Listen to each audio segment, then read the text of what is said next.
चढ़ती कला fast news. नमस्कार, मैं रचना शर्मा चढ़ती कला टाइम टीवी देख रहे सभी दर्शकों का स्वागत करती हूं। आप देख रहे हैं फास्ट न्यूज।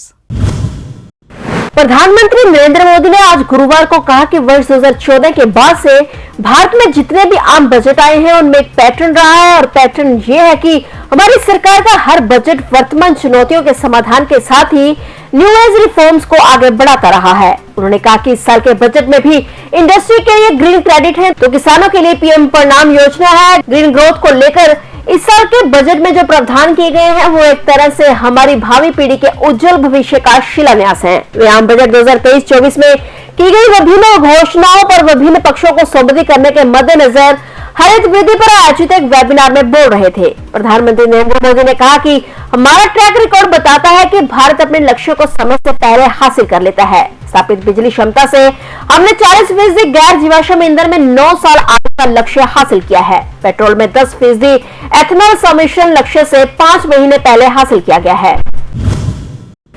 बिहार के सासाराम में बड़ी रेल दुर्घटना सामने आई है, जहां एक मालगाड़ी के 13 डिब्बे पटरी से उतर गए। गया डीडीयू रेलखंड के पलहेजत और करबंदिया रेलवे स्टेशन के बीच में यह हादसा हुआ है। हादसे के बाद बचाव कर्मी दल मौके पर पहुंच चुके हैं।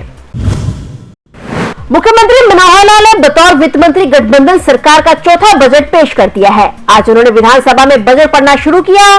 सीएम ने कहा कि इस साल के बजट में भी महिलाओं और युवाओं को रोजगार देने के साथ ही कृषि क्षेत्र पर भी फोकस किया गया है। पिछले साल के 1,70,000 करोड़ रुपए के बजट को इस साल बढ़ाकर 1,83,950 करोड़ रुपए रखा गया है। गठबंधन सरकार के चौथे बजट में इस बार कोई नया कर नहीं लगाया गया है। बजट में बुढ़ापा पेंशन को 250 रुपए बढ़ाया गया है।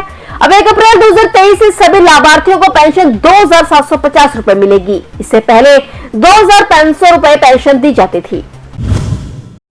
गुजरात के अमरेली जिले में भूकंप के झटके महसूस किए गए हैं। गुरुवार की सुबह 9:06 पर 3.1 की तीव्रता से भूकंप आया था। बता दें कि बीते 4 फरवरी को भी अमरेली जिले में 3.2 की तीव्रता से भूकंप आया था। हालांकि राहत की बात यह थी कि भूकंप से जान माल का नुकसान नहीं हुआ। बीते 20 फरवरी को भी कच्छ जिले में हल्का भूकंप आया था। बीते सोमवार की सुबह 11:41 पर 3.2 तीव्रता का भूकंप देखा गया, जबकि केंद्र बिंदु दुधई से 28 किलोमीटर दूर दर्ज है। सौराष्ट्र के अमरेली और सूरत में इससे पहले भी भूकंप के झटके महसूस किए जा चुके हैं। कच्छ में और 8 और 9 फरवरी को भी भूकंप आया था। बता दें कि गुजरात में लगातार भूकंप के झटके महसूस किए जा रहे हैं। दिल्ली नगर निगम में मेयर डिप्टी मेयर का चुनाव शांतिपूर्ण तरीके से बीतने के बाद स्टैंडिंग कमेटी के सदस्यों के चुनाव के दौरान जमकर हंगामा हुआ। स्थायी समिति के सदस्य के चुनाव को लेकर एमसीडी हाउस के अंदर लगातार हो रहे हंगामे के चलते दिल्ली की मेयर रॉय ने एमसीडी हाउस की कार्रवाई आज सुबह 10 बजे तक के लिए स्थगित कर दी थी, लेकिन सदन में नारेबाजी के बीच एमसीडी सदन की कार्रवाई फिर से 1 घंटे के लिए स्थगित कर दी गई। नारेबाजी के बीच मेयर ने कहा कि कल से अब तक जो तोड़फोड़ हुई है उसका सीसीटीवी फुटेज देखकर खर्च उसी से लिया जाएगा जिसने ये किया है। बता दें कि बुधवार की रात से सदन की कार्रवाई 6 बार स्थगित हो चुकी है। जैसी कार्रवाई शुरू होती तो पार्षदों का हंगामा भी शुरू हो जाता। अब देखना यह है कि लगातार जारी इस हंगामे के बाद अब क्या नतीजा निकलता है। कांग्रेस को आज एक और बड़ा झटका लगा है। दरअसल भारत के पहले भारतीय गवर्नर जनरल श्रीराज गोपालाचारी के पोते सीआर केशवन ने कांग्रेस पार्टी से इस्तीफा दे दिया है। उन्होंने कांग्रेस अध्यक्ष मल्लिकार्जुन खड़गे को संबोधित अपना त्याग पत्र ट्वीट किया।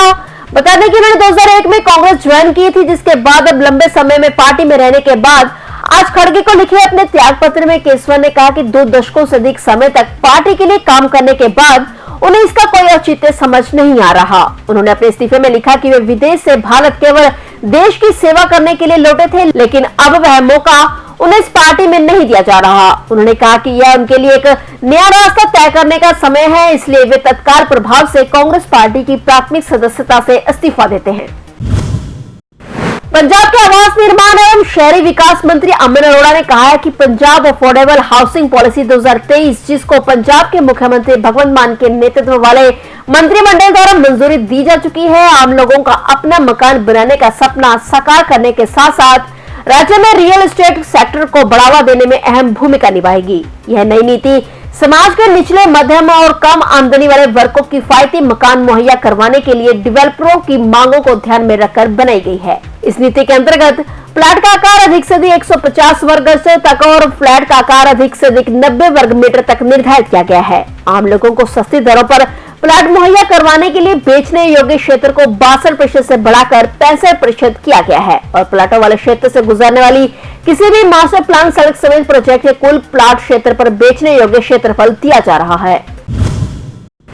कांच के छोटे टुकड़ों से श्री हरमंदिर साहिब, शहीद आजम भगत सिंह, बाबा फरीद, नोबेल पुरस्कार विजेता मदर टेरेसा व अन्य शख्सियतों की प्रतिमाएं बनाने वाले न्यूयॉर्क से आए मौजे कलाकार हरजीत सिंह संधू ने पंजाब के मुख्यमंत्री भगवंत मान को कहा है कि वह चंडीगढ़ हवाई अड्डे पर शहीद आजम भगत सिंह की प्रतिमा लगाने की पेशकश करते हैं। इस प्रतिमा को कांच के छोटे टुकड़ों से तैयार किया गया है और लगभग 1 लाख रुपए की राशि खर्च करके वह इसे न्यूयॉर्क से पंजाब लेकर आए हैं। उन्होंने कहा कि वह अमर शहीद लाला जगत नारायण की प्रतिमा भी कांच के छोटे टुकड़ों से तैयार करने जा रहे हैं। इसके अलावा श्री हरमंदिर साहिब का चित्र जो उन्होंने तैयार किया है उसे वे श्रोमणी गुरुद्वारा प्रबंधक कमेटी को सौंपने के लिए तैयार हैं। 1986 में पंजाब से सरकारी अध्यापक का पद छोड़ने के बाद न्यूयॉर्क में बसे हरजीत संधू ने कहा कि सबसे पहले उन्होंने 2010-11 में बाबा फरीद की प्रतिमा कांच के शीशों से बनाई थी।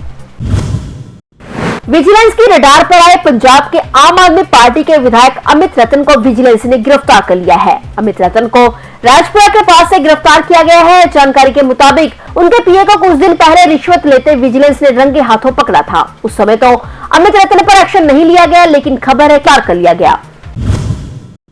पंजाब के सीएम भगवंत मान ने पंजाब कैबिनेट की अगली मीटिंग बुलाई है। बताया जा रहा है कि पंजाब सरकार की अगली कैबिनेट मीटिंग मंगलवार 28 फरवरी को होने जा रही है, जो सुबह 10 बजे पंजाब सिविल सचिवालय में होगी। फिलहाल मीटिंग का एजेंडा बाद में जारी किया जाएगा, लेकिन संभावना जताई जा रही है कि इस बैठक में राज्य के हित में कई अहम फैसलों पर विचार किया। वायदों को पूरा करने के प्रयास में जुटी हुई है। वहीं अब कयास लगाए जा रहे हैं कि पंजाब सरकार की होने जा रही अगली कैबिनेट मीटिंग में भी कई अहम फैसलों पर मोहर लग सकती है। फिलहाल फास्ट न्यूज में इतना ही और नए समाचारों के साथ फिर से हाजिर होंगे। तब तक के लिए देखते रहिए चढ़ती कला टाइम टीवी। चढ़ती कला